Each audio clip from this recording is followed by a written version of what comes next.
several times in each chapter, we see how helpless Krishna is. We find weakness lording over strength exactly because it is weak. Srimad Bhagavad Gita is an epic struggle, and Krishna is the struggler.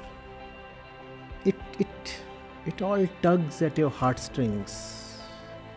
It's actually a song, as much of melancholy as of wisdom. And that's the reason I love the Gita.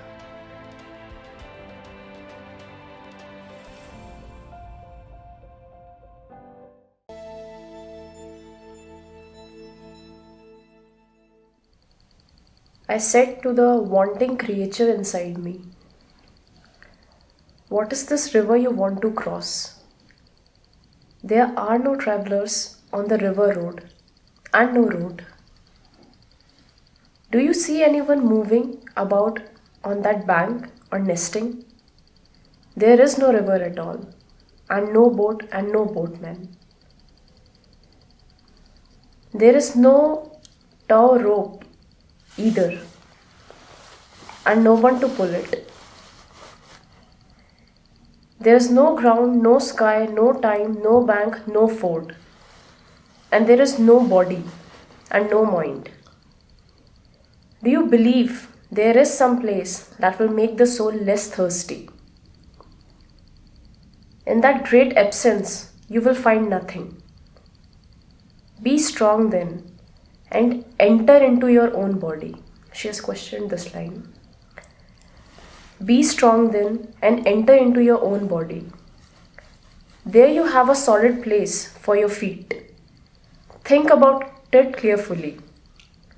Don't go off somewhere else. So she is saying, Acharya ji, the thirst of the soul cannot be quenched by anyone. True. Yet there is hope and longing for God. What does Kabir Saheb meant by entering into your own body?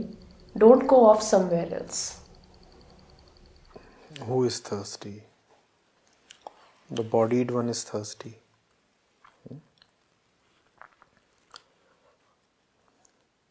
Before you look around to quench your thirst, it is important to understand the nature of this thirst. It is important to go within yourself and know why you are thirsty at all. Who is the one who is thirsty? What exactly is the definition of this thirst? That's what Kabir Saheb is saying. Parmeshwari.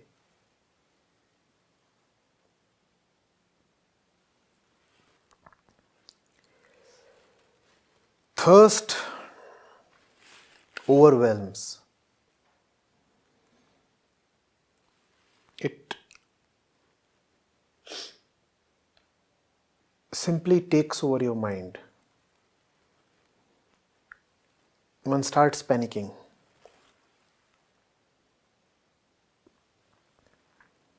One feels a strong urge to act because one is thirsty. Something has to be done.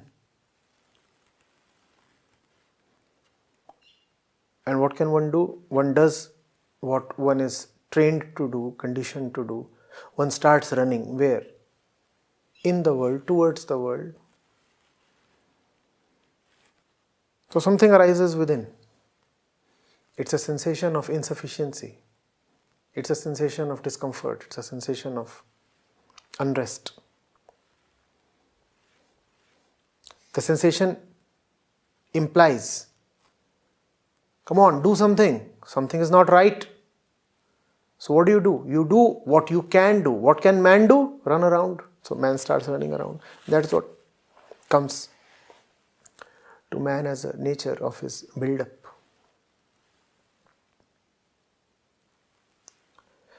What does not instinctively come to man is the realization that it is first of all important to ask, what is this thirst? What do I want? Before I ask for a solution. Should I not first understand the problem before I say this is what I want and this is how I want to get it? Should I not first ask, who am I? The saints have always asked you to look at yourself. All your desires are yours, right? It's not merely a desire, it's your desire.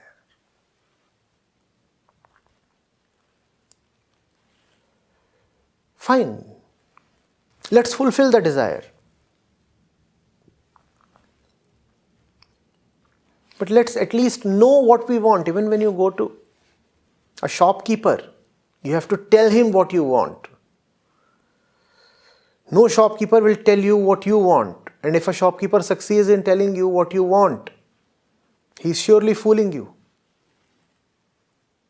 You have to know what you want.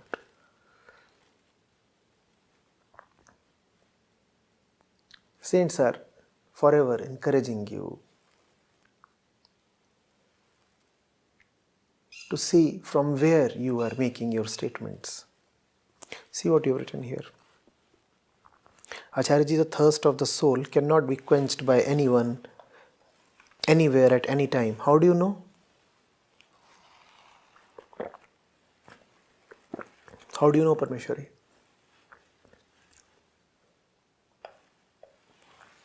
At most you can say that for you the thirst has not been quenched so far. But how are you asserting that it cannot be quenched at all by anybody, anywhere, at any time? That is what is meant by going into oneself. Seeing the structure of one's minds, seeing how things happen there, seeing how hope arises, seeing how fear rises, seeing how the mind concludes, seeing how one quickly gets hurt.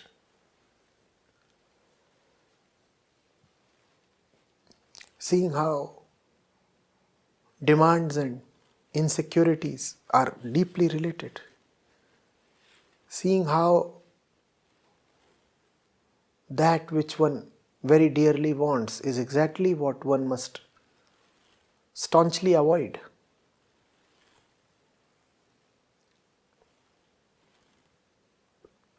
Seeing how that which you want to clutch is lost exactly because you clutch it.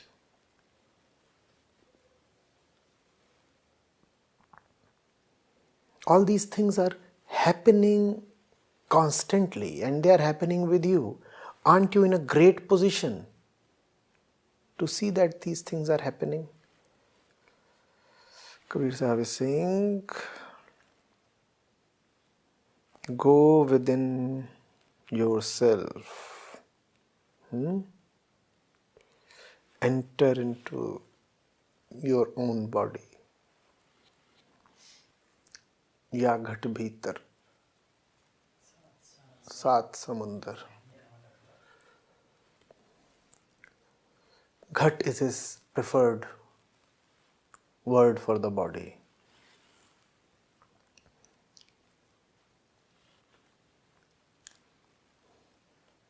If you can know what this thirst is, you are already quenched.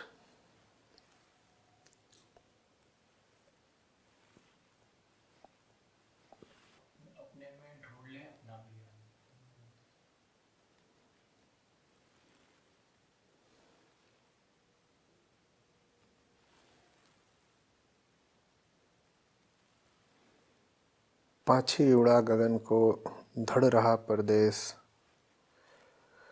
पानी पीवे चोंच बिन भूल गया वा देश. The swan flew up the unknown skies, free from her gross form. Beakless she drank water there, forgetting her earthly home. Jyotiji is saying, what does Kabir Saheb mean by the swan losing the gross form and beakless drinking water from the unknown skies?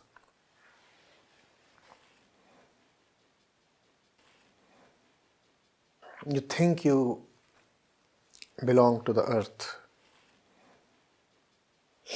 and as long as you are the body, you are right in what you think. Yes, the body belongs to the earth. But that's not where your thirst would be quenched. Kabir Saheb is saying, let the body belong to the earth, you fly up to the sky. That's where you will drink without the body. There is a water that is for the body. There is a water that is drank through the beak. There is a water that is drank through the body, it is for the body. And there is a water that is drank without the beak. It is the heavenly water. It is the water of the skies. There is a water of the earth that can placate at most the body. The body is thirsty, the water of the earth helps. But you are not the body, and therefore the water of the earth will not suffice for you. You need some other water. So let the one who is really thirsty fly over up to the skies.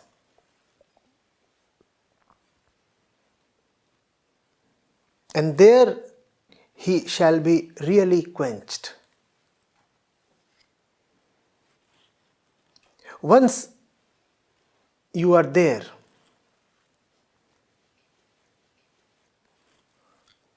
you will forget all about the earthly pleasures and attachments. The body will still remain on the earth, but you will remain with your beloved, and that's the way of living. Let the body belong to the earth, you stay belonging to your beloved.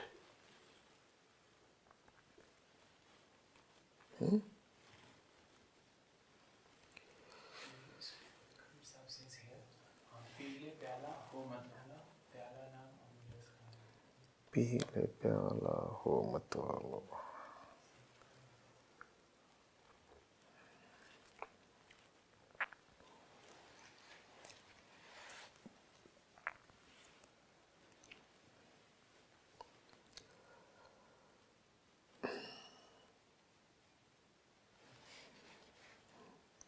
There is the pyala of the earth. There are the earthly taverns which simply inebriate you. And then there is the pyala of the skies which brings you back to awareness.